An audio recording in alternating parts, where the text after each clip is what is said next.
भारतीय जनता की आवाज़ से मैं संजीव गर्ग आप सबको नमन करता हूँ। इस चैनल के माध्यम से हमारा प्रयास ये रहेगा कि जो भी कुछ हमारे दिमाग में आएगा, जो हमें आपके साथ शेयर करना चाहिए, खुशी हो चाहे कोई समस्या हो, वो हम आपके साथ जरूर शेयर करेंगे। आज मैं इसमें विषय लेके आया हूँ financial valuation versus net loss scam. जैसे कि आजकल हम कंपनियों की वैल्यूएशन के बारे में सभी जानते हैं और वो प्रॉफिट में या लॉस में उसको कोरिलेट करने का प्रयास कर रहे हैं। जो भी तो आप लोग थोड़ा भी स्टॉक मार्केट से रिलेटेड हैं और नहीं तो जो थोड़ा भी इकोनॉमिक फ्रंट पे न्यूज़ पढ़ते हैं, उनको सबको ध्यान होगा 2010 में सत्यम कंप्यूटर कंपनी ने लगभग 7,000 करोड़ का फॉल्स प्रॉफिट, झूठा प्रॉफिट जो कि नहीं था, वो दिखाया। कंपनी की वैल्यूएशन बढ़ाई, उस पर इनकम टैक्स भी दिया।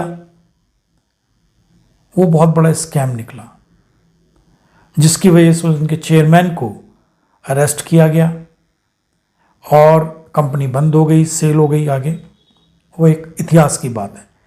आज प्रेजेंट सिनेरियो में क्या हो रहा है, अगर हम आज बात करें, आज प्रेजेंट सिनेरियो में कंपनियां लॉस दिखाती हैं और उनकी वैल्यूएशन बढ़ती है। जैसे मैं एक एग्जांपल आपको स्विगी का देता हूँ। स्विगी ने अब की बार 3700 करोड़ का लॉस दिखाया है और पिछले साल इनका 1700 करोड़ का लॉस था, जबकि रेवेन्यू दुगना हुआ है, 5700 करोड़ हुआ है। 5700 करोड़ के रेवेन्यू के उनको 3700 करोड़ का लॉस है। जोमैटो वो भी लॉस में चल रही है। बायजूस लगभग 4,500 करोड़ के लॉस में है। और ऐसी बहुत सारी कंपनियां हैं जो एट प्रेजेंट लॉस में हैं और टर्नओवर उनकी बढ़ती जा रही है। कहीं इसमें कोई मैनिपुलेशन तो नहीं है? वो कंपनियां क्योंकि लॉस दिखाती हैं तो उनको टैक्स भी देने की जरूरत नहीं होती है, वो टैक्स देती भी नहीं है। उनकी वैल्यूएशन बहुत अधिक बढ़ जाती है। यानी पिछले, जैसे मैंने बताया था अभी स्विगी के केस में, दुगनी करके उन्होंने अब 5700 करोड़ की अपनी वैल्यूएशन क्रिएट कर ली है और बाद में ये कंपनियां हायर प्राइस पे बेच दी जाती हैं। उन वैल्यूएशन के बेस पे ये कंपनी कोई और खरीद लेता है और इन्हीं वैल्यूएशन के बेस पे ये कंपनियां हायर प्रीमियम पे अपने आईपीओ या एफपीओ लाती हैं।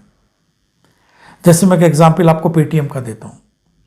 पेटीएम ने 1 रुपये का शेयर 2100 रुपये में लाए और आज की तारीख में उनका प्राइस लगभग 550 रुपये के आसपास चल रहा है।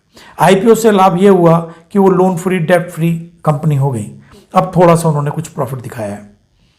जोमैटो, उन्होंने 1 रुपये का शेयर 75 रुपये में बेचा आईपीओ में, जिनका प्राइस आज भी 50 रुपये के आसपास चल रहा है। वो भी डेट फ्री हो गई, उन पे भी किसी का लोन नहीं बचा।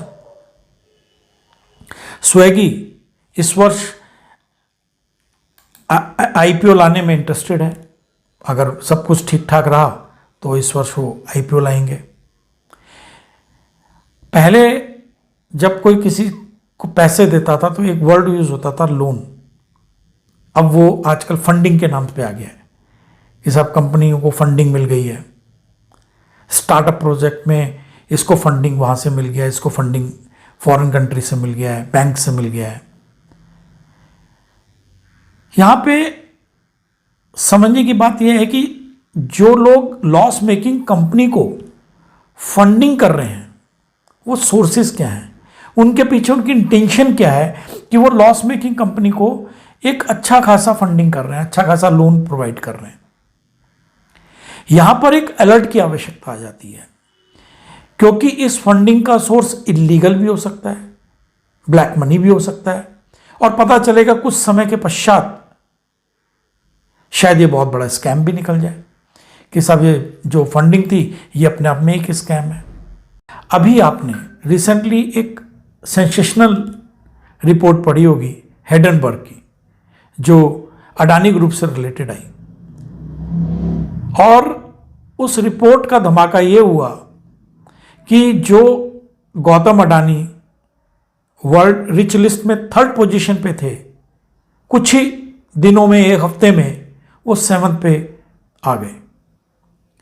बैंकर्स को, LIC को ये क्लैरिफाई करना पड़ा कि हमारा लोन सिक्योर है।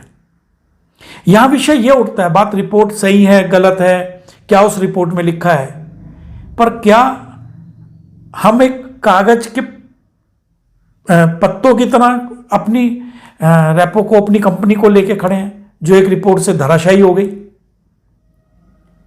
सरकार को इन सब बातों पर चिंतन जरूर करना चाहिए, इन सब बातों को स्टडी जरूर करना चाहिए। चाहे हम पहले हर्षद मेहता स्कैम की बात करें, हम चाहे किंगफिशर के विजय माल्या स्कैम की बात करें, चाहे हम सहारा स्कैम की बात करें, चाहे हम नीरव मोदी स्कैम की बात करें, जिस वक्त समय रहते हम इन चीज़ों पे ध्यान देना चाहिए, तब हम ध्यान नहीं देते। बाद में जब ये बहुत बड़ा स्कैम खुल जाता है और वो लोग बाहर चले जाते हैं, फिर हम अपनी पूरी एनर्जी, पूरा अपना तंत्र मंत्र यंत्र सब लगा देते हैं उनको वापसी लाने के लिए,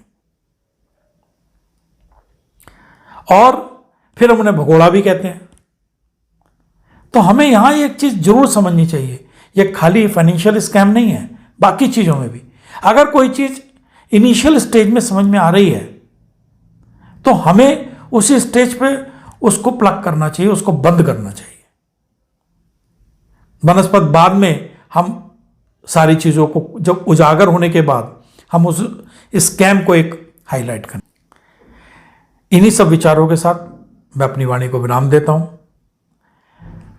और अगर आपको मेरा चैनल, मेरे विचार अच्छे लगते हो तो प्लीज़ इनको शेयर कीजिएगा और कमेंट बॉक्स में अपने विचार जरूर प्रस्तुत कीजिएगा, ताकि मेरा मोराल अप हो सके, मैं और अधिक विषयों पे आपके बीच में आ सकूं। और कोई भी अगर आपको लगता है कि करंट इशू है, कोई विषय है, तो आप प्लीज़ मुझे जरूर बताइएगा। बहुत बहुत धन्यवाद।